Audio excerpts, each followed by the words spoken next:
Heather Childers. And I'm Patty Ann Brown. Thanks for starting your day with us. Let's get right to that Fox News alert. The royal baby is on its way.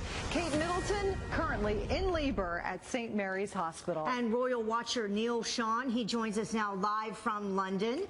Are you there, Neil? Morning, Patty, and morning, Heather. How are you? We are doing great, but it sounds like the Duchess is doing even better and finally able or ready to give birth. What is the latest that you're hearing there? Well, you have to feel basically for this Duchess, don't you? Here, everybody here in London is now almost thinking, what's going on, you know? Finally, we got this great news at 6 a.m. that she'd been taken into hospital. You know, what everybody's kind of doing now, the media pack out right outside St. Mary's Hospital in Paddington. It's the biggest media scene I've seen in a long time. And so far, no news. But that's good news, apparently. All right, so she's in the Lindo wing of the hospital being cared for by the royal gynecologist who I understand came out of retirement for this occasion. All indications that everything is going well in there. Do we know how far along it is? She's been several hours now in the hospital. Is it still considered the early stages of labor, or is she past that, or do we know? Well, as any lady knows who's had a child, it's not the easiest time. It's certainly not the most glamorous time, as we all know. I think what's important, actually, is just the mechanics of what's actually gone on before she arrived at the hospital. Late last night, all of her things were taken over there via one of the royal courtiers, so everything was set in place. You know, she didn't feel particularly well yesterday, apparently, at Kensington Palace, in a good way, but, you know, didn't feel particularly well. What we had was a very, very hot day here in London, and last night around 2 a.m. the most horrific thunderstorms across the centre of London. Maybe that was an omen and that could have set her off. So by 6 a.m. she was straight off to the hospital. All right, so Neil, two big questions everyone wants to know. The sex of the baby, are we going to have a princess or are we going to have a prince? And the name, do you have any hints on either one of those? Well, what again is interesting is that they have to have 4 names. It's, you know, it's basically royal scripture. You know, you have to pick 4 names. I'm going to be betting, I think, for a name if it's a boy on George, and if it's a girl, I do see a Victoria in there for some reason, because no, we're not talking posh spice here. We're talking Queen Victoria, because I think it's a good.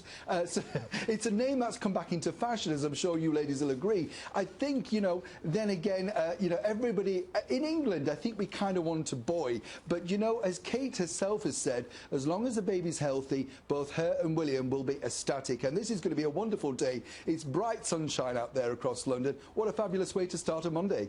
That's for sure. So I understand there is a strategy in place for announcing the information. It's going to come possibly in 3 steps. First, the announcement of whether it's a boy or a girl, and then possibly a second announcement after that with more details, as they did with Prince William, indicating he has blue eyes or some other details. And then at some point this morning, we expect, if everything goes well, to see the baby. That's right. And now, it may seem rather old-fashioned to people around the world the way they do this, but what happens is the moment that the baby is born, a piece of white paper comes out of the Lindo wing and is given to a waiting black cab, a black car basically. That is sped across town back to Buckingham Palace, where the Queen will read these details first. It's very quaint, isn't it, the way they do these things? And then within the next sort of 10 minutes after that, an easel, like an artist's easel, will be put up in the forecourt of course, Buckingham Palace. And that's when the rest of the public can take a read of exactly the details, the weight, the birth, that sort of stuff. As the day filters on, we get some more details of like hair colour, eye colour, weight, that sort of thing. It is kind of a frenzy. It's going to be fantastic to find this out. But I think the picture, the moment that everybody's waiting for, is of course the most infamous picture that happened to the late great Princess Diana and Prince Charles when they emerged from the hospital, cradling of course their big bundle of joy. Yeah, and a tradition changing just a little bit, because on top of that easel that we just showed video of where it will be announced, they also plan to apparently right after that announce it on Twitter, so things definitely changing there. I want to go back, Neil, and ask you just briefly about the succession. Some rules have changed, so whether it is a boy or a girl, they will be, what is it, 3rd in line to the throne? Yeah, third in line to the throne. So basically, that means, Prince Harry, you're out. Still very eligible, though, girl. Still not married, So I would definitely get in there. But yeah, I think that's an interesting, and it's an historical fact as well, because obviously, this is the first time that this has happened.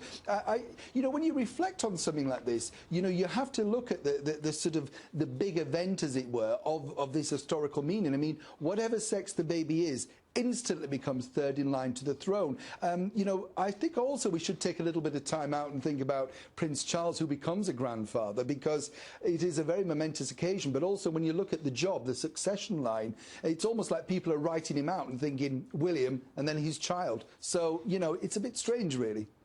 Yeah, so you mentioned Prince Harry. Where is he right now? How close by are other family members to the scene? Well, the Queen is in Buckingham Palace.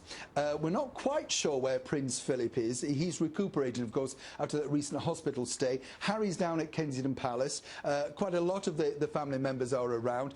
Let's not forget, of course, Princess Anne's got her own hands full because her daughter Zara is expecting a baby as well. Big royal time for babies right now. But, of course, they're playing it rather low-key because this is William and Kate's moment. The minute that... the plan is this, let me tell you. Once the baby's born and they go back to Buckingham Palace, there's a small sort of celebration. The Queen gets involved, and then, of course, there's the more formal portraits are then set up in the pictures because, of course, that's what they know the world wants to see. And whatever you may think, we pay for this royal family. It's our traditions, and the bottom line is they know what they've got to do to give the public the show. All right. Neil Sean, our royal watcher, bright and early this morning, thank you so much for joining us. Pleasure. And we'll check back in with you.